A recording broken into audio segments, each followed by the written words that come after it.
자, 교재 448쪽 증명의 기본 원칙, 증명의 기본 원칙 1번 증거재판주의 얘기죠. 증거재판주의. 그리고 이게 시험에 꽤나 많이 나와요. 이번 시험에도 나왔던가? 그랬을 것 같아. 그래서 쉽게 나왔어요. 그래서 별표 3개 넣었어요. 증명의 기본 원칙에서 증거재판주의에다가 별표 3개 하나. 그 다음에 거정 책임이 2가지로 이루어져 있는데, 거정 책임은 시험에 거의 안 나오니까, 요 증거재판주의가 조금 어렵기도 하고요. 형법적 지식도 필요하고 해서, 복잡한데 이걸 외울 수가 없어요. 어떤 친구들 보면 막 2번째 따서 외우려고 달리던데 전혀 외울 게 없습니다. 사람의 그 판단 능력만 있으면 되는데 그 판단 능력이 있으려면 형법 지식이 필요하기 때문에 그게 조금 어려울 뿐이지, 형법 공부를 하고 나면 이것만큼 쉬운 게 없어요. 그 보면 가리면 되고, 그 출제자들도 보면 얘네들이 뭔가 외우는 거라 이렇게 해서 그 외워서 해결 못하는 걸 한두 개씩 끼워서 내요. 항상 그걸 판단해야 된단 말이야. 판단 능력이 있어야 됩니다. 자, 증거재판주의, 증거를 가지고 재판해라 라는 건데, 옛날에는 증거 없이 그냥 재판했지, 그지? 내가 첫 시간에 이야기할 때 마녀 재판이라는 거는 그 범죄인이 뭐 증거 있다 없다라고 하지 않고 그냥 불에 태워보았다 그랬잖아, 그지? 태워서 타 죽으면 하느님이 그 범인이다라고 한 거고, 안 타 죽으면 하느님이 지켜준 거다 이렇게 봤다 그랬죠, 그죠? 아무런 증거 없이 그냥 재판했었다 그랬잖아. 그게 그게 이제 타파된 게 바로 증거재판주의입니다. 그래서 우리 형사법이 307조에 이렇게 해놨죠. 사실 인정은 증거해야 된다. 사실 인정 증거해야 된다. 이게 오늘날 재판은 너무너무 당연한 얘기지만, 옛날에는 이러지 않은 적도 있었단 말이죠. 범죄 자신은 증거에 의하지 않고 판사가 그냥 처벌한 적이 있었어요. 자, 이때 사실은 무슨 사실을 말할까?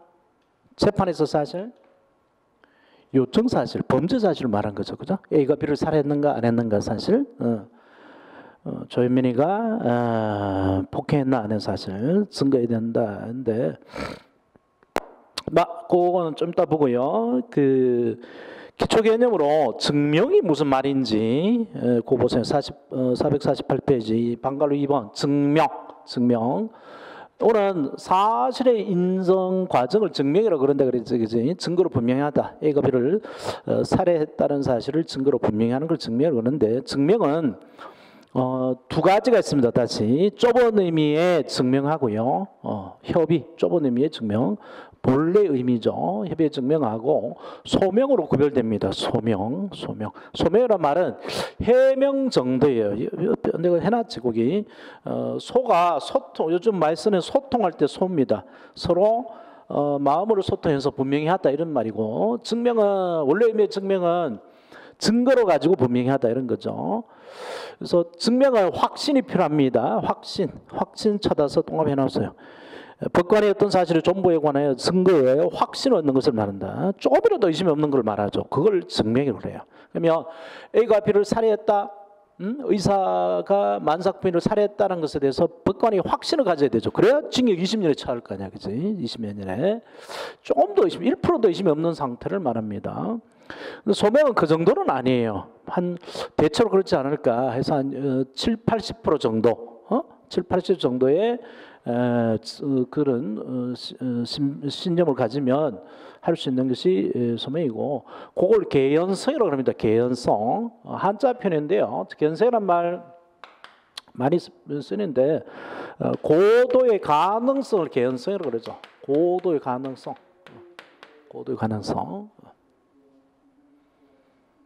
그래서 그 남녀가 한 침대 옷을 벗고 있었다. 그러면 뭐한 가능성이 커? 무슨 개연성이 커? 성관계가 있었다라는 개연성이 크죠. 그래서 옛날에 간통죄가 처벌되지만 지금은 간통죄가 안 되고 이제 성매매가 되나 안 되나 이게 문제겠지, 그지? 성매매 사실이 있나 없나. 그래서 걔가 덮을 게 연이 그럴 듯한 이것을 대체로 봐서 그럴 듯하다. 이런 개념이 개연성이고. 그래서 형사소송법은 모든 사실은 증명돼야 됩니다. 법관의 확신을 가져야 되는데 소명으로 충분한 것도 있어요. 그게 그 요점에 정리되어 있는 5가지입니다. 예외적으로 여기 기피 사유, 증거 보전 청구 사유, 증인신문 청구 사유, 증거부 사유, 상소금역 사유인데 여기 노랗게 된 거 빨리 따서 동그라미 해봐. P, 기피 사유 P. 증거보전의 보, 증인신문의 신, 증거부의 부, 상소금의 상, 공판집일의 중. 그래서 노랗게 된 거 동그라미 치면 피보신 부상준이 된다. 이런 것만 저기 두 문자를 따서 외울 수밖에 없어요. 이런 간단한 것만 혹시 모르니까. 근데 그렇게 문제가 안 됩니다. 단순한 암기 사항은 더 이상 암만 출제 수준이 낮아도 잘 안 나와요. 그래서 정리 차원 해놓고요. 피보신 부상준. 앞에서 몇 번 얘기했죠. 자, 그 다음에 나온 게 이제 엄격한 증명과 자유로운 증명인데요. 449쪽에 엄격한 증명, 자유로운 증명. 이제 쭉 이야기를 해나갈 겁니다. 자, 좀 복잡해요. 그리고 그 위에다가 금방 프린트해준 프린트 펴놓고 요 내용입니다. 강의 노트에다 끼워 넣어놔. 거기 그 증거집판 강의 노트 97페이지에 나중에 끼워 넣어놓으세요. 사실의 인정은 증거해야 된다. A가 B를 살해했던 사실은 증거로 해야 되지 판사 자기 마음대로 못한다라는 얘기인데, 그래서 이때 사실은 범죄 사실이죠. 범죄가 될 사실, A가 B를 살해했느냐 아닌 사실, 이런 거는 직접 증거든 간접 증거든 증거로 증명을 해내야 되죠, 그죠? 그런데 그래서 그리고 증거라는 것은 법률상 증거 능력이 있고 적법한 증거 조사 절차를 거친 증거해야 됩니다. 그래서 위법 수집 증거 증거로 못 쓰죠. 고문의한 자백 증거로 못 쓰죠. 전문 증거 증거로 못 쓰죠, 그죠?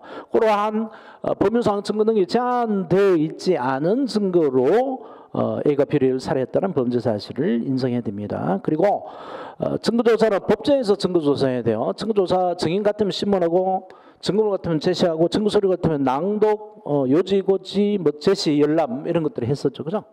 그래서 그런 증거조사를 거친 증거로 증명을 해야 된다는 말입니다. 그래서 이런 증명을 증거 능력 있고 증거조사 절차를 거친 증거의 증명을 엄격한 증명을 그럽니다. 엄격한 증명. 엄승이라고 뭐 많이 줄여서 얘기하죠. 엄격한 증명이고요. 근데 범죄될 사실 외에 그 소송 과정에서 A가 B를 살해했는 사실 외에 A가 검사에서 적법하게 수사가 되고 적법하게 기소가 됐는가? 그다음에 자백을 했으면 고문 없이 자백했느냐 이런 것들. 뭐 고소는 받았느냐, 그 구속 기간은 지켰느냐, 상소는 적법하게 됐느냐. 증인신문은 선서하고 제대로 했느냐 이런 것도 여러 가지가 문제되는데 그건 범죄될 사실은 아니죠, 그죠? 그 외의 사실입니다. 그 외의 사실은 증거 능력이 없는 증거로도 증명이 가능하고 법정에서 증거조사 안 한 증거로도 증명이 가능한데 그러한 증명을 자유로운 증명으로 그럽니다. 그래서 엄격한 증명, 자유로운 증명 구별해야 되는데 되게 쉽단 말이에요. 범죄될 사실, A가 B를 살해했다는 사실, 이거는 엄격한 증명해야 되고 그 외에 소송에서 문제되는 사실들은 다 자유롭게 증명하면 된단 말이에요. 그래서 그 원리만 하면 되게 쉬워요. 되게 쉬운데 막 복잡하게 섞여져 있고 이게 범죄가 될 건지 안 될지 그 생각이 없으니까 자꾸 외우려고 그러고 외우다 보면 몇 걸음 못 나가요. 그 많은 거 어떻게 다 외워? 저 많은 거를. 형법 내용 다인데. 그 다음에 형사소송에서 문제되는 사실들 중에 증명 자체가 필요 없는 증거가 있습니다. 그래서 엄격한 증명은 법정에서 선서한 증인의 증언에 의해서 증명하는 것을 말하고요. 자유로운 증명은 판사실로 전화해서도 판사가 전화해서라도 증명할 수 있는 것들을 말합니다. 근데 그 외의 사실들이 있다고. 그 외의 사실들 그건 좀 이따 보고. 자, 책 봐봐요. 책을 정리하고 가자. 엄격한 증명, 이거 안 돼 있네. 엄격한 증명이란 줄 쭉 쳐봐. 법률상 증거 능력이 있고 적법한 증거 조사를 거친 증거에 의한 증명을 말하고, 자유로운 증명이란 이러한 증거 능력이나 증거 조사 절차 없는 증거에서도 증명할 수 있는 것을 말한다. 자, 그 다음 별표 하나 세우고. 엄격한 증명과 자유로운 증명은 증거 등의 유무와 증거 조사 방법의 차이였을 뿐이고, 즉 증명의 방법의 차이였을 뿐이고, 모두 법관의 합리적 의심 없는 증명 또는 확신을 요하는 점에서 심정의 정도의 차이가 있는 것은 아니다. 출처나서요. 심정의 정도의 차이가 있는 것은 아니다. 둘 다 증명이단 말이에요. 둘 다 증명. 그러면 둘 다 확신이 있어야 됩니다. A가 B를 살해했다는 것도 확신이 있어야 되고, 수사가 적법하게 됐는가 안 됐는가, 피해자가 고소했는가 안 했는가, 이런 것도 법관이 확신을 가져야 됩니다. 아, 틀림없이 고소했구나라고 밝혀져야 돼요. 그래서 이게 그 독일어 번역이었는데 형용사로 번역해 놓으니까 심정의 정도가 찾는 것처럼 되는데, 이게 부사로 번역해야 됩니다. 사실은 엄격하게 증명, 자유롭게 증명해야 이 말이 뜻하는 원래의 의미를 우리가 이해를 할 수 있어요. 자, 그 다음에 또한 양자는 어떤 증거에서 심정을 얻을 수 있는가? 이것도 엄격한 증명, 자유로운 증명의 차이가 있는 게 아닙니다. 그건 법관이 알아서 판단하면 돼요. 자유심정에 따를 문제입니다. 어떤 증거에서 심정을 얻을 수 있는 차이가 아니고, 그 심정을 얻는 방법상의 차이를 뿐이다. 방법상의 차이.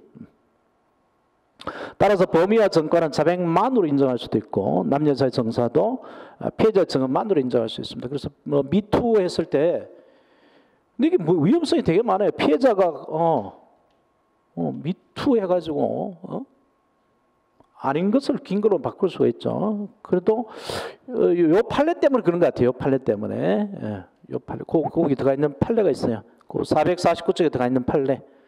별표 하나만 해놓으세요. 옛날에 시험에 많이 등장했는데 지금은 안 나와요. 남녀간의 정사, 정사, 이게 뭐야?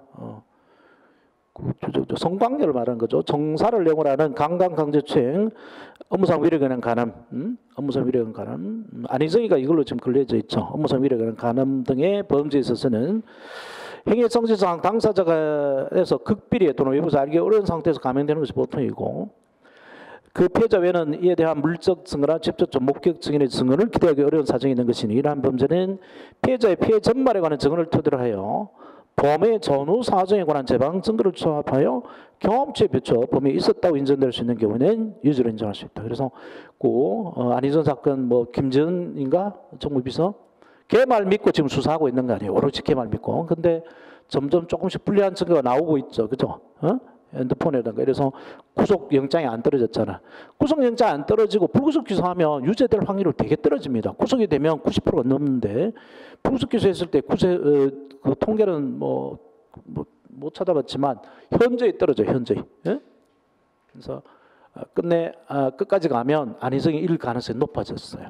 구속영장이 발부가 안 됐으면 범죄 소명이 없다는 거지.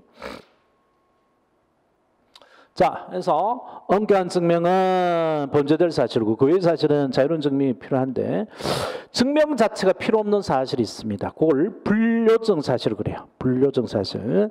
판사가 그 기상청 이런 데 전화해 보면 됩니다. 그게 무슨 얘기냐니까, 절도가 있는데, 절도가 주간에 하면 그냥 절도지만 야간에 들어가서 절도를 하면 야간 주거침입 절도죄가 되고 가중처벌돼요. 그래서 주간인지 야간인지 구별해야 되는데, 주간 야간은 어떻게 구별합니까? 일출일몰로 판단하죠. 그죠? 해 뜨는 거하고 해 지는 건데, 해가 떴는지 안 떴는지, 해가 졌는지 안 졌는지 이거 판사가 알아서 판단해? 어디다 물어봐야 돼요? 기상청에 전화해 보면 되죠. 그죠? 이까지 검사가 다 증거로 돼서 증명할 필요 없잖아요. 그때 물론 이제 증명을 하겠죠. 그때 일출 시간은 언제고 일몰 시간은 언제인데 피고인 아무개가 그 시간대에 들어가서 절도를 한 거다. 이런 증거를 해놔야 되는데, 그런 증명이 사실 필요 없어요. 판사가 알아서 전화하면 됩니다. 그래서 이런 불요정 사실이 3개가 있는데요. 이거부터 먼저 봐보죠. 책에 공제 사실, 추정된 사실, 거정 금지 사실이 있어요. 이게 간단하니까 이거부터 봐요. 책 봐봐봐. 책에 455페이지 봐보세요. 가로 4번으로 돼 있죠. 공제 사실, 누구나 알고 있는 사실입니다. 지구가, 아니 나는 이거 공제 사실인 줄 알았대. 요즘에 인터넷에 별별 미친놈이 다 있더라고. 지구가 평평하다 라고는 지구 평면설을 이 시대에 떠드는 사람이 있더라고. 지구는 둥글잖아. 이건 누구나 아는 건데 아무도 증명을 하지 않죠. 근데 증명을 어떻게 해? 지구가 둥글다는 거. 어? 지구가 둥글다. 이 평면설이 아무리 사진을 찍어도 수평선이 왜 그러면 둥그렇게 나와 있는데 수평선이 왜 안 둥글고 평탄하냐 이 얘기인데 워낙 크니까 그것만 찍으니까 평탄하게 나오는 거지. 워낙 넓으니까. 그래서 이거를 증명할 필요가 없습니다. 누구나 알고 있는 사실이니까. 그 다음에 하늘이 별과 달이 해가 도는 거야 아니면 지구가 도는 거야? 어? 옛날에는 하늘이 돈다 그랬잖아요, 그지? 그래서 천동설을 주장하다가 이게 그 하늘이 도는 게 아니라 땅이 돈다 해서 지동설로 바뀌었잖아, 그지? 어? 이렇게 지동설 옛날 주장했으면 이거 그 신앙에 위배된다 그래서 이거 사형이 차고 그랬어요, 그죠? 옛날에 중세 시대 때, 그지? 그래서 천동설에서 지동설로 바뀌는데 역사적인 변화가 있었죠. 그래서 옛날에는 천동설이 누구나 아는 사실이었어요. 공지의 사실이었어요. 근데 지금은 지동설이 공지의 사실이죠. 그죠? 이게 잘못된 거죠. 그죠? 그래서 누구나 알고 있는 사실은 증명이 필요 없습니다. 두 가지가 있는데 요거 하나 받으세요. 경험법칙과 법규는 일단 누구나 알고 있는 사실로 봅니다. 경험법칙 여러 가지 과학적 법칙이 있죠. 가속도의 법칙, 뭐 파스칼의 법칙, 그다음에 원심력의 법칙, 그다음에 만류인력의 법칙 여러 가지 과학 법칙 이거는 증명할 필요 없어요. 법규도 일단 증명할 필요도 없다고 봅니다. 법은 판사가 알고 있는 걸 보기 때문에 원칙 그래요. 예외들이 있기 때문에 그런데 이 두 가지만 일단 원칙으로 증명이 필요 없는 사실이라고 보시고 그 다음에 추정된 사실이라는 게 있는데 추정된 사실은 뒤에 다시 하겠지만 전제 사실이 인정되면 다른 사실이 자동적으로 인정되는 걸 말해요. 그 자동적으로 인정된다기보다는 추측되는 걸 말해요. 그래서 어딘가 연기가 났다라는 요 사실이 있으면 반드시 뭐가 있어? 불이 나 있잖아, 불이, 그지? 그래서 검사는 요것만 네가 연기를 냈다, 네가 담배를 피웠다, 요것만 증명을 해내면 그 연기에서 그 담배에 의해서 불을 화재를 일으켰다는 게 자동적으로 추정이 되잖아요, 추정. 그래서 요게 추정된 사실입니다, 추정된 사실. 추정된 사실은 증명할 필요 없단 말이야. 증명할 필요 없어요. 그리고 이런 짓을 많이 하죠. 사람을 칼로 찌르려 놓고 너 왜 죽였냐 그러니까 나 죽이려고 찌른 게 아니다 라고 딱 잡대죠. 그냥 혼내주려고 했다. 근데 칼을 가지고 사람의 목을 칼로 찔렀는데 죽일 의도가 없었다 라고 말한 거는 말이 안 되죠. 칼을 가지고 목을 찔렀다, 사람을 상처에 찔렀다 그러면 뭐가 추정돼? 고의살인이 추정되죠. 고의살인이, 그지? 그래서 검사는 얘가 칼로 가지고 사람의 목을 찔렀다 이것만 증명해내면 얘가 고의로 죽였다 아니다, 실수로 과실로 죽였다 아니다, 이건 증명할 필요 없죠. 고의로 죽였다는 게 추측이 되니까. 그래서 이게 바로 추정된 사실인 겁니다. 추정된 사실. 그래서 이건 증명할 필요가 없다고요. 자, 그 다음에 거증 금지 사실인 게 있습니다. 저 뒤에 나오죠. 미리 다 봐보세요. 다시 볼지 모르겠는데 456페이지에 거증 금지 사실, 증거로 드는 걸 금지시키는 겁니다. 그래서 대표적인 게 바로 군사시설이죠. 군사시설. 군사시설은 재판한답시고 그걸 공개해버리면 이 군사시설이 적에게 노출돼 버리죠, 그죠? 그래서 공무상 또는 국가 이익을 위해서 소송해서 증명을 못하게 막아놓은 게 있습니다. 그걸 초소송법적 이익을 해요. 소송법을 넘어서는 초소송법적 이익, 바로 공무상 비밀에 관한 것을 말합니다. 공무상 비밀에 관한 것은 증명을 해내는 것을 금지시켜요. 국가적 이익을 위해서 거정 금지 사실에 들어갑니다. 그래서 그 청와대 기록물들이 그렇게 돼 있잖아요. 청와대 기록물. 대통령 기록물로 지정되면 30년간 못 보게 막아져 있죠. 그죠? 자, 이런 것들이 불요증 사실, 증명이 필요 없는 사실이고요. 자, 요증 사실에 엄격한 증명을 해야 됩니다. 자, 이제 세부적으로 가보죠. 그래서 범죄된 사실, 엄격한 증명이고 그 외의 사실은 자유로운 증명으로 충분한데 굉장히 복잡하죠. 밑에 쭉 저기 프린트 맨 밑에 보면 이렇게 많은 것들이 있는데 이게 다 형법적 지식이고 형사적법 할 때 다 나와요. 이 기초 개념을 모르고는 아무것도 못하죠. 그래서 형법을 미리 했었으면 되게 쉬운 얘기가 되는데 여기까지 아직 안 와 있을 가능성도 있고. 자, 그래서 엄격한 증명, 자유로운 증명 보죠. 여기 바로 엄격한 증명인데 범죄될 사실 A가 B를 살해했다는 거, 실제법적 사실은 엄격한 증명을 해야 됩니다. 즉 A가 B를 살해했다는 거죠. 실제법적, 그 다음에 그 외의 사실은 자유로운 증명으로 충분한데 자유로운 증명으로 충분한 건 소송법적 사실이에요. 이 두 가지만 가려놓을 줄 알면 돼요. 형법, 형사소법 두 개가 있으면 형사법에 형법이 실제법이야, 절차법이야? 형법. 형법은 실제법이지. 어떤 행위가 범죄가 되느냐라는 실체를 정한 실제법이고 죄와 형벌을 정한 거잖아. 범죄 형벌을 정한 것이니까 형법에 규정되는 게 형법 실제법적 사실이고요. 그 다음에 형사소송법은 범죄가 되고 아니고 되고 아니고를 정한 게 아니고 범죄가 된 것을 처벌하는 절차를 규정한 거지, 그지? 그래서 처벌 절차에 관한 게 소송법적 사실이고요. 그래서 형사소송법에 규정된 것은 99.9% 자유로운 증명입니다. 형사법 규정된 것은 형법에 규정되어 있는 것은 90% 가까이가 엄격한 증명이에요. 실제법적 사실에 들어가고. 근데 형법에도 몇 가지는 처벌 절차에 관한 게 들어가 있어요.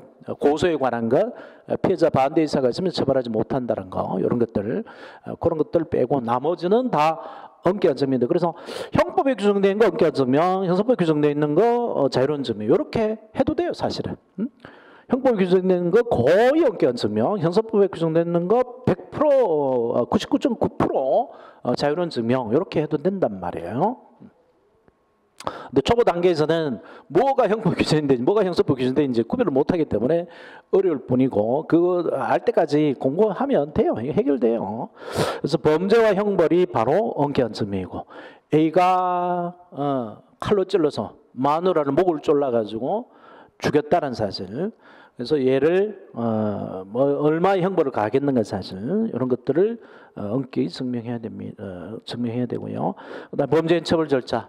증거죄 같은 피해자 고소에 있었느냐, 반의사 불법죄 같은 피해자의 반대 의사가 없었느냐, 수사가 적법, 경찰 수사 적법에 이루어졌느냐, 수사 구속 기간을 지켰느냐, 검사의 기소가 올바르냐, 1심 법원이 재판 진행을 제대로 했느냐, 이런 거 다 소송법적 사실이잖아요, 그죠? 그럼 자유로운 증명을 하면 돼요. 되게 쉬워요, 알고 보면.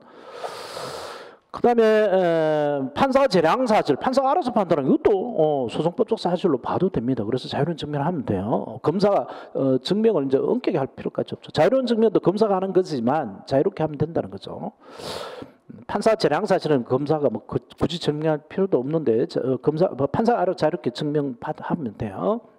그래서 이거를 다른 표현으로 하면 바로 그 범죄될 사실이 주요 사실, 요청 사실이죠. 이게 엄격한 증명. 그 다음에 간접사실, 보조사실은 판사가 재량적으로 판단해도 됩니다. 그런데 두 가지가 있다 그랬죠. 간접사실, 보조사실이. 피고한테 유리한 간접 증거, 간접사실이 있고, 피고한테 불리한 간접사실, 간접증거가 있다 그랬죠, 그지? 그래서 엄격한 증명이 필요한 거는 피고한테 불리한 거겠지, 그지?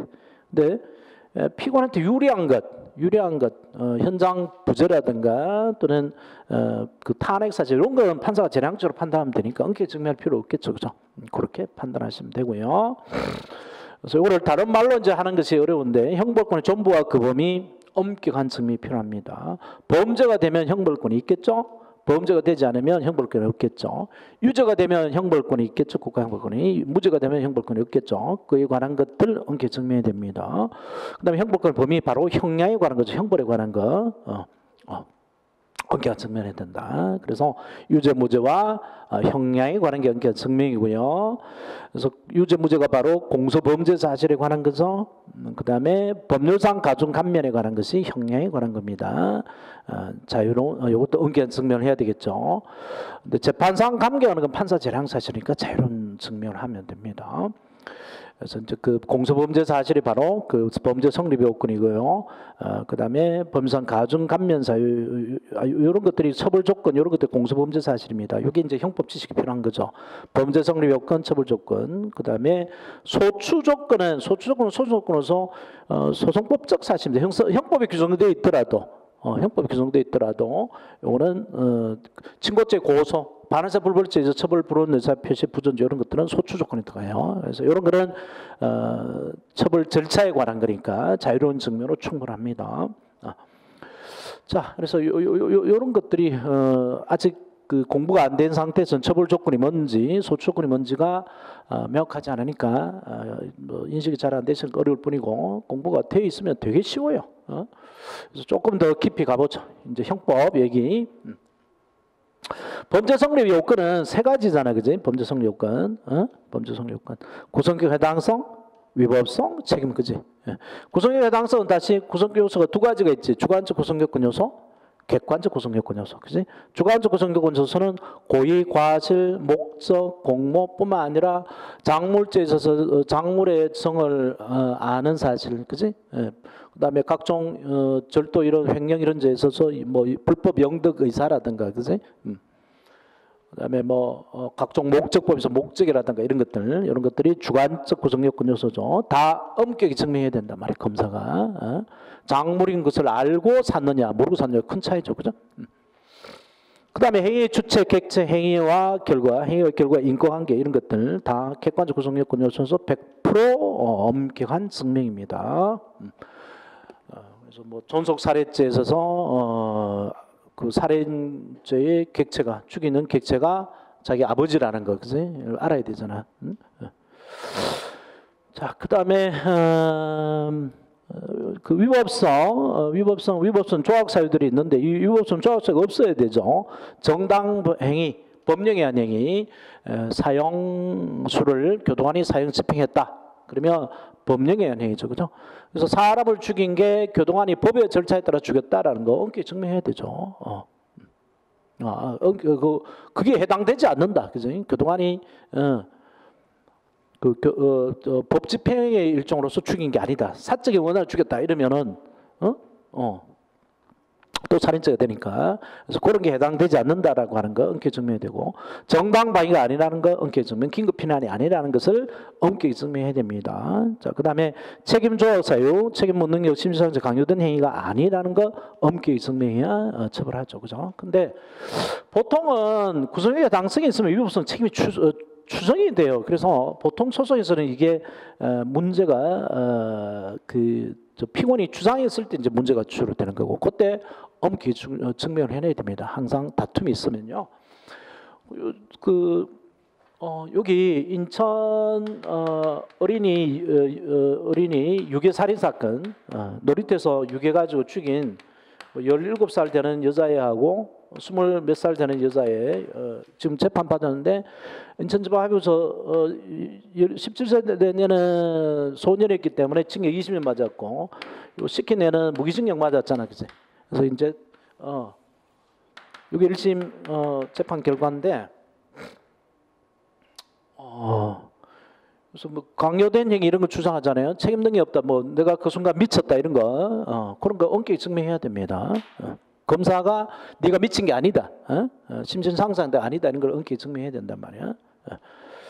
그리고 나중에 뭐 이거 시켜서 할 수 없었다 이런 식으로 나오니까 강요된 행위가 아니다는 거 엄격히 증명해야 됩니다. 그래야 징역 20년을 때릴 수 있죠.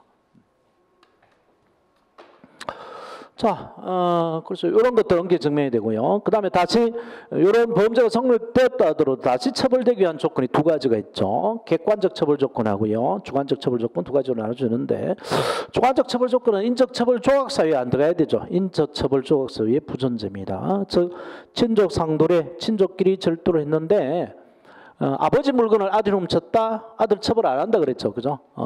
절도죄는 되지만 형 면제해 줍니다, 그죠?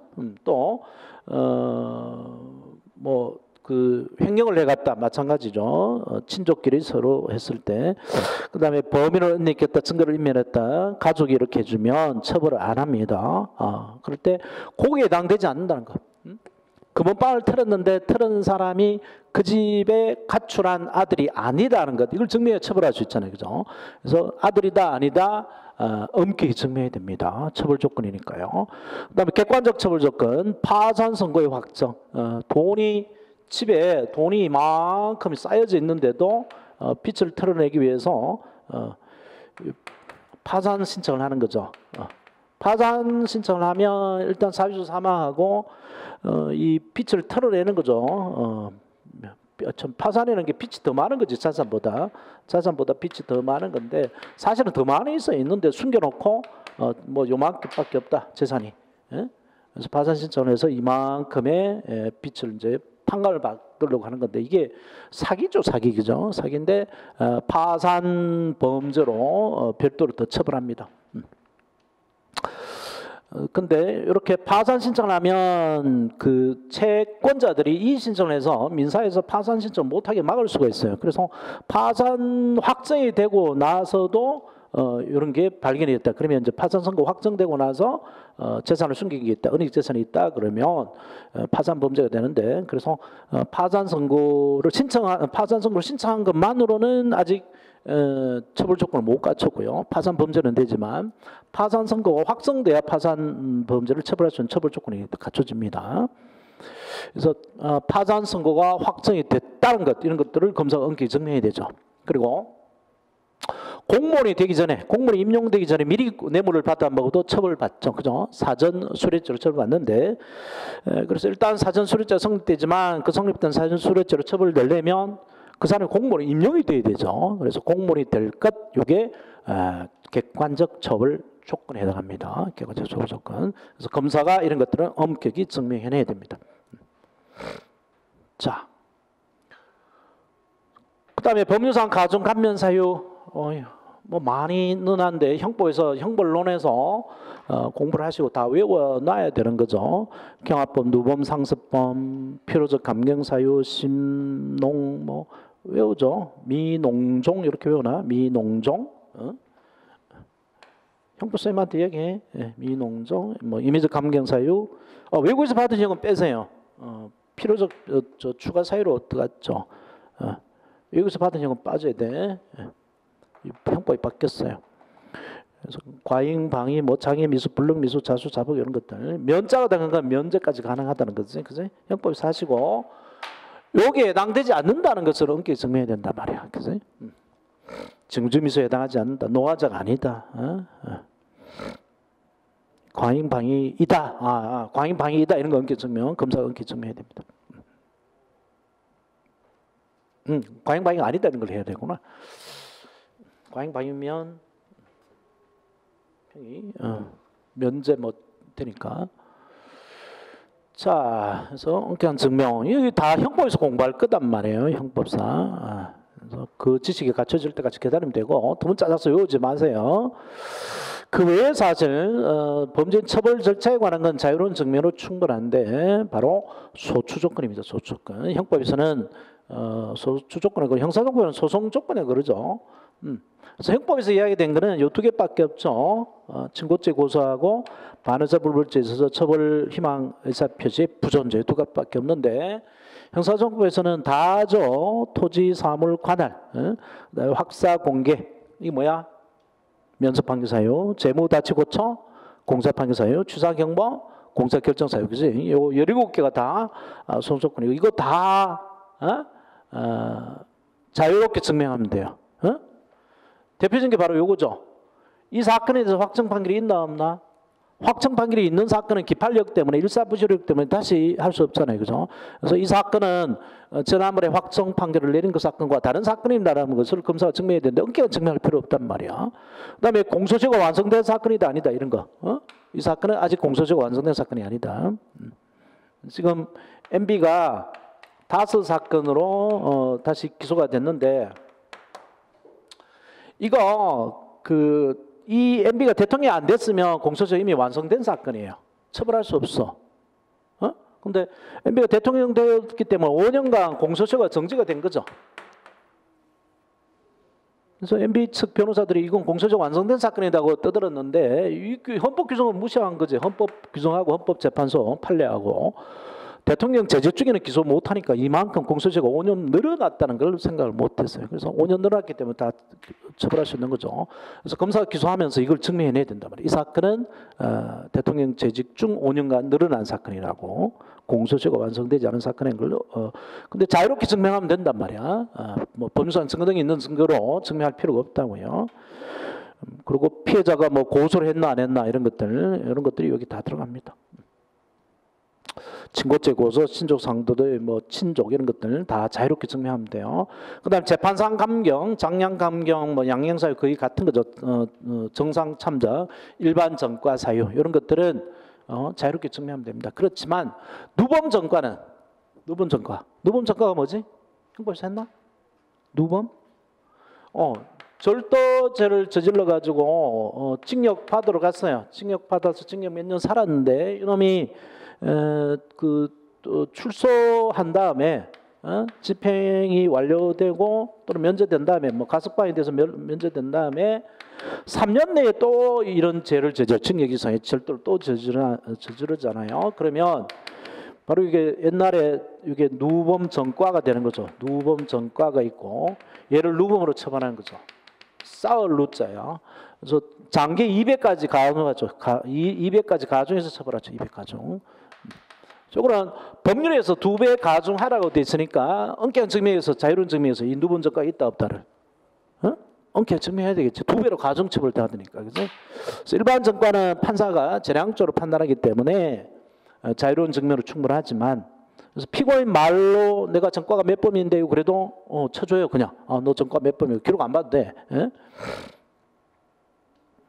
근데 누범 전과는 엄격한 증명해야 된다. 자, 그렇게 잘 기억을 해놓으시고, 그래서 처음부터 알 수는 없습니다. 형법 지식, 형사법 지식이 어느 정도 쌓이면 되니까. 이게 처음에 모르겠다 해서 선생님 이거 외워야 됩니까? 그러고 막 도문지 따서 막 연습장에 써놓고 외우고 하는데 바보짓이에요. 바보짓. 외우지 마십시오. 절대로 외우지 마십시오. 외우다 보면 시간 낭비입니다. 형사정법 지금 뭐 한 5, 6개월만 해도 벌써 80점 넘어간다 그러는데 2년, 3년 한 애들도 형법 치면 85점 맞았다, 뭐 90점 맞았다. 이게 대충이. 그리고 제대로 한 사람은 거의 뭐 100점, 뭐 하나 틀린 거 95점 이렇게 나오는데, 그래서 똑같은 점수라도 몇 시간을 공부하고 요 점수가 나왔는가 이제 더 중요해져 버리게 됐어요. 4시간만 하고 요 점수가 나와야 되지 8시간 하고 요 점수 나오면 의미가 없어요. 그래서 4시간만 해도 이 점수 나온단 말이에요. 이제는 문제들이 기출 문제가 이렇게 단순화됐기 때문에. 근데 90점, 80, 85는 5, 6개만 하면 나와요. 근데 90에서 95 나오기는 조금 더 해야 돼요. 조금 더 해야 돼요. 90에서 95. 한 개 차이인데, 한 과목의 한 개 차이가 무시하지 마세요. 한 과목 한 개 차이면 5과목이면 평균이 5점이에요. 그죠? 평균이 5점. 당락을 완전히 잡아한단 말이에요. 한 문제 차이로, 한 문제. 그래서 시간을 줄이시고요. 자기의 취약 과목에 집중 투자해야 됩니다. 형법, 형사정법. 그리고 경찰학도 이번 시험에 뭐 문제가 어렵게 나와서 뭐 어떻게 가르쳐야 될지 모르겠다 이렇게 하는데 그거 의미가 없습니다. 모르는 거는 모든 수험생이 모르는 거죠. 시험 보면 벗어난 거 과감히 포기해야 되죠. 또 나올 리도 없고, 또 나올 리도 없고, 그런 건 나만 한 사람은 틀린 게 아니죠. 다른 사람 똑같이 틀리고 조정 점수가 그대로 또 보충을 해주잖아요, 그죠? 그래서 모든 사람이 틀린 것까지 공부를 하려고 범위를 넓히실 필요가 없어요. 시험이 어렵게 나왔다 해서 그 범위를 하면 되고, 결국 지금 당락을 잡는 건 결국 영어하고 국사잖아요, 그죠? 거기다 집중 투자를 해야 된단 말이에요, 시간을. 영어 이번에 좀 쉽게 나고 국사도 쉽게 나왔던 것 같은데 그랬는데도 뭐 영어 40점 나온다 이런 사람이 떨어진단 말이야. 다른 건 다 80, 90 맞더라도 그런 취약 과목이 없게 골고루 투자를 해야 되고 그게 공부 방법이에요. 뭐 하다 거기까지 갔어. 그래서 외우려고 그러지 말란 말이야. 자, 이렇게 쭉 정리가 됐죠. 자, 그래서 논리적으로 성립 요건, 처벌 조건, 범죄 가중 감면 사유는 엄격한 증명, 소추 조건, 소조건, 재판상 감경 이런 거는 자유로운 증명, 불리도 사실들이 쭉 있는데 우리 대형 판례가 논리대로 간 판례가 있는가 하면 논리대로 가지 않은 판례가 있어요. 그런 것만 6개 정도만 조심하고 나머지는 다 논리적으로 따지면 되기 때문에 쉬워요. 그래서 고의는 엄격한 증명이에요, 자유로운 증명이에요? 엄격한 증명이죠, 그죠? 주관적 고정 요구서니까. 근데 옛날 판례가 엄격 증명이 필요 없다는 식의 판례가 있었어요. 근데 이제 그건 너무 옛날 판례니까 수험 전서에서 빠졌고요. 그런 거 조심하고, 그다음에 이제 그 빼면 5개만 남아요. 심신상실인지 미약인지, 심신상실 미약인지, 요거 심신상실에 되면 책임이 없게 되잖아, 그지? 그래서 학자들은 논리를 따지기 좋아하는 일관성을 좋아하는 학자들은 이거 엄격한 증명하라 그러는데 판사가 재량적으로 판단하면 된다. 그래서 자유로운 증명을 그럽니다. 그리고 이게 좀 조금 논리하고 다르고요. 그 다음에 몰수 추징 있잖아요, 몰수 추징. 뇌물을 받으면 뇌물액만큼 몰수를 하죠. 몰수. 지금 박근혜 뇌물 인정액수가 118억입니까? 일심에서 인정된 게 118억을 몰수를 했는데 몰수를 못하면 그 집 재산에 가서 뺏어오죠. 그게 추징이죠, 그죠? 그래서 우리 대원 판례는 요게 형이니까, 요게 범죄될 사실이니까 뇌물 받았나 안 받았나. 그래서 범죄될 사실은 요거니까 요것만 엄격히 증명하고. 올해 범죄될 사실 자체는 아니까 자유로운 증명으로 충분하다라는 게 판례 입장이에요. 자유로운 증명으로 충분하다. 다수 학자들은 이것도 형벌의 일종이니까 엄격히 증명하라고 하지만 판사 재량에 맡기면 충분하다고 봐요. 그래서 이 2가지, 심신상실이냐 미약이냐, 심신상실에 해당하느냐 아니냐 이런 거, 몰수 대상이 되느냐 아니냐, 몰수를 하면 얼마를 하느냐 이런 것들 판사가 재량적으로 판단하면 된다고 봐요. 검사가 엄격히 증명할 필요 없다. 그 다음에 소추조건, 민간이 군입돼서 군인이 됐는가, 이거는 재판권 문제이기 때문에 소송 법적 사실이죠, 그죠? 그래서 논리적으로 보면 저거 소송법적 사실이니까 자유로운 증명으로 충분하잖아요, 그죠? 근데 민간인이 민간법원에 재판받는 게 편해? 아니면 군사법원 저기 어디야?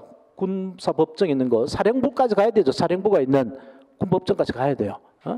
저기 고등군사법원 같으면 그 지방 보통 군사법원 같으면 그 사령관 있는 데 가야 되죠. 각종 그 사단장 있는 데 가나? 사단장? 정확하게 모르겠네. 거기까지 가야 돼요. 그러면 교통편이 편하지 않으니까 불편하겠죠, 그죠? 그래서 민간인 군인돼서 군인이 됐는가 안 됐는가는 그 피고한테 유리하도록 엄격히 증명하라 그래요. 요것만큼만은 논리에 또 이탈합니다. 이때만큼만은 피고인을 보호해 준다라고 해요. 자, 그 다음에 간접 사실, 보조 사실은 원칙적으로 자유로운 증명으로 충분하다 그랬잖아요, 그죠? 근데 이것 때문에 간접 사실 때문에 피고인이 처벌받을 불리한 상황에 처해졌을 때 현장에 있었다, 현장에 존재하고 있었다. 그 의사가 피해자 사망 추정 시각에 이 현장에 있었다, 존재. 그걸로 처벌될 수 있다 그랬죠, 그죠? 그래서 이런 거는 엄격한 증명, 그리고 보조 증거, 보조 사실, 자백 보완 증거 바로 보조 증거에 들어간단 말이에요. 보조. 그래서 그런 증거도 엄격한 증명을 해야 되겠죠. 그것 때문에 처벌받을 수 있으니까, 그지? 그래서 이런 것들은 예외적으로 엄격한 증명을 해야 되고요. 자, 그다음에 위드마크 공식 이렇게 있습니다. 위드마크 공식, 위드마크 공식이라는 게 그 책에서 보겠는데 술 깨는 속도에 관한 법칙입니다. 이 근데 이 판례가 이제 인정을 안 하려고 그러는데 별로 신빙성 없는 법칙이죠. 그래서 보통 1시간에 0.05% 깬다든가 이게 술이 깨는 속도에 관한 법칙이에요. 그러면 보통 음주운전하다 잡힌 사람은 금방 안 불잖아. 몇 시간 신랑이 부르다 하잖아. 그래서 한 3시간 있다 불면 그걸 역추산하는 거죠. 지금 나온 것에 1시간에 0.05% 저기 술이 깼으니까 0.05 곱하기 3 해가지고 역산하는 거죠. 이게 위드마크 공식이에요. 그리고 위드마크 공식이 이게 요즘 판례에서 신빙성이 없다고 판단되는 게 사람의 키, 몸무게에 따라서 다 술 깨는 속도가 다 다릅니다. 그래서 이 사람의 키가 얼마고 몸무게가 얼마고 평소 음주량이 얼마고 이런 것들을 위드마크 공식에 적용하기 위한 전제인데 이런 것도 엄격히 증명이 된다고 그러는데 엄격히 증명하라고 그랬으니까 증명이 힘들겠죠, 그죠? 그래서 위드마크 공식을 사실상 잘 적용 안 하려고 합니다. 안 해서 무죄 판결을 내린 게 많죠. 그래서 이 혜택을 본 게 아무래도 코미디언 개그맨의 짜장면 배달와서 했던 놈, 그놈이 무슨 창명? 이창명? 무죄 판결 받았다 대부분 무죄 판결. 이 위드마크 공식을 인정을 안 받았기 때문에 그래요. 자, 그다음에 대한민국 사람이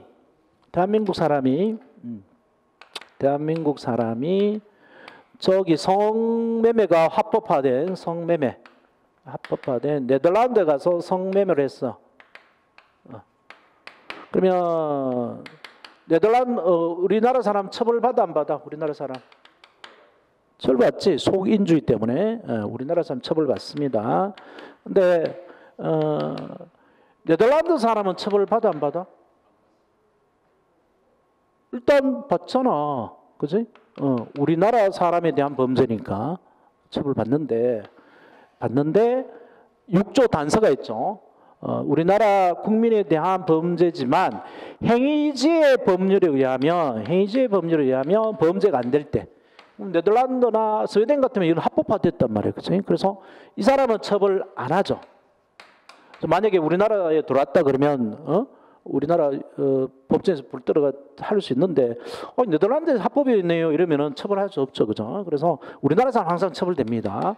그래서 행위죄의 법률도 범죄로 구성하는가 이런 거 엄격히 증명해야 되죠. 이거 처벌받을 수 있으니까. 그죠? 자, 그래서 그런 거. 그다음에 간접사실, 보조사실, 경험법칙, 법규 등도 예외적으로 엄격한 증명의 대상이 될 수 있다는 거 보시고 이제 책으로 정리를 해봐요. 정리를 해봐요. 책으로. 이 뼈대를 가지고요. 그래서 참 요거 다시 여섯 개.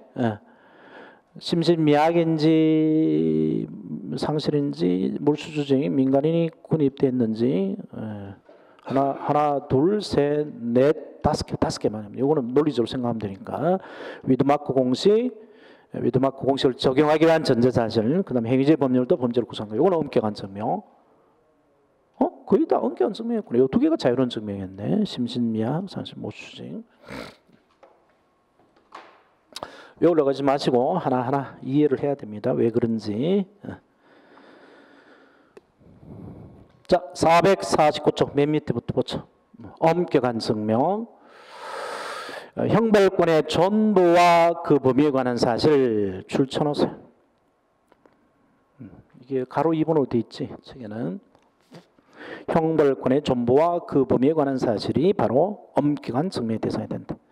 그래서 공소범죄 사실, 바로 형벌권 존보에 관한 거죠. 공소장이 기재된 범죄 사실은 다 엄격한 증명의 대상이 됩니다. 넘기면 첫 번째 구성력 해당 사실이 나오죠.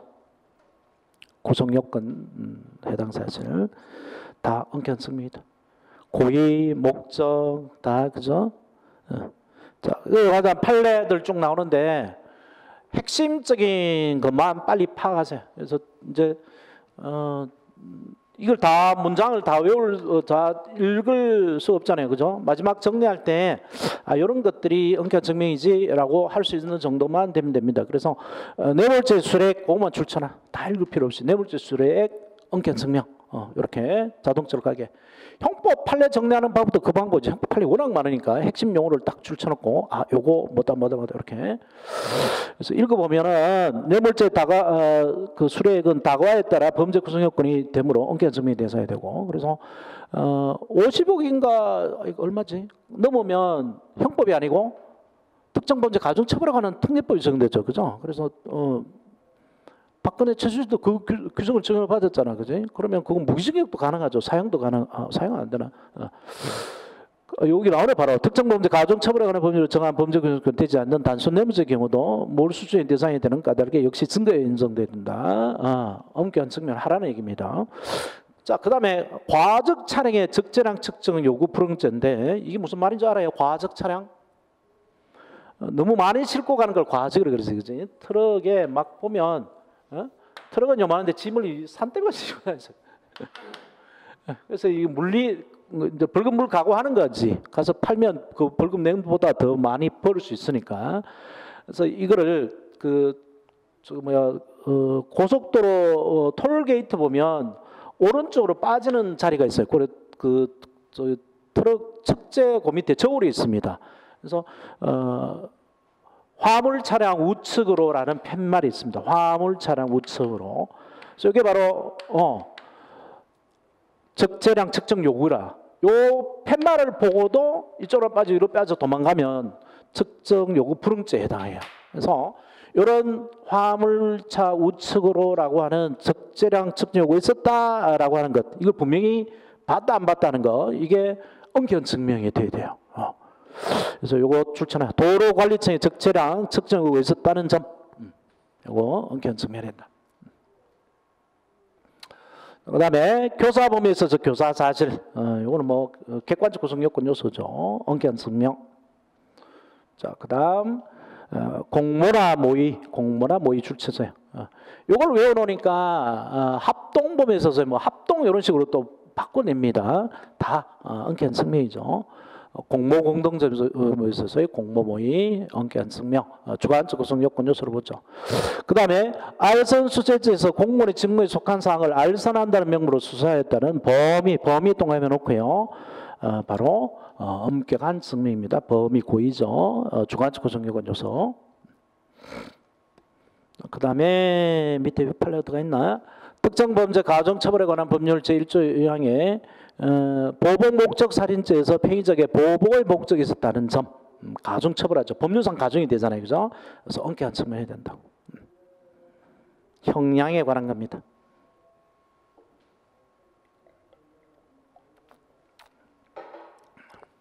자, 그 다음에 엄격한 증명의 대상에는 검사의 공소에 기재한 구체적 범죄 사실 모두 포함되고, 특히 공소장에 특정된 범죄 일시 줄쳐놓으세요. 공소장에 특정된 범죄 일시 다 줄치지 말고, 줄치는 이유는 요약을 하기 위한 거라 그랬죠, 그죠? 책을 빨리 구하는 거니까 가장 핵심적인 내가 요것만 보겠다라는 걸 표시한 것으로 생각하시고 그런 목적을 가지고 줄을 치세요.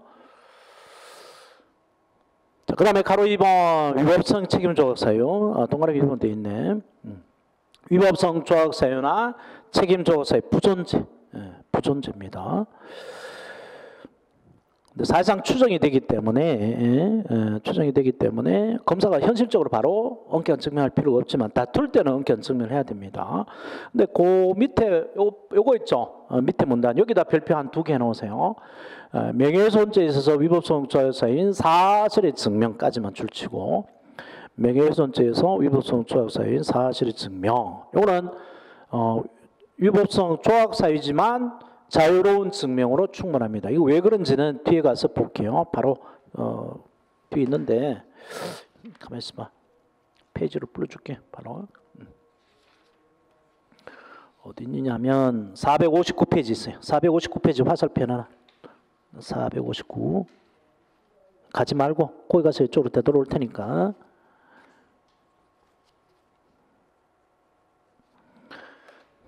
자, 그 다음 처벌 조건 엄격히 증명해야 된다 그랬죠.